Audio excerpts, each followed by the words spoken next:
mõtlesin, et ma rohkem ei filmi, aga ikkagi sattusime Makedoonias nüüd ühte pisikesse perekämpingusse ja me oleme siin jälle muidugi katusetelgis, aga siia kämpasse ei pea tulema alati siis katusetelgiga. Siin on ka väga mõnusad toakesed, selline majakene ja vaadake, sellised hubased toad. Ühesõnaga, kämpa nimi on siis Motokämp Jugo. Et selline koht.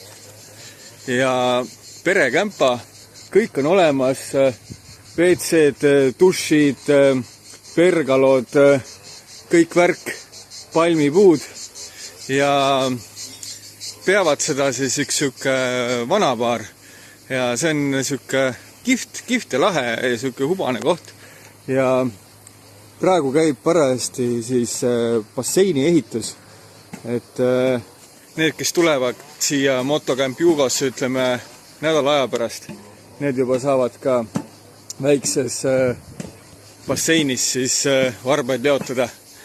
Vot nii, et Makedoonia, Motokämp Jugo, miks mitte?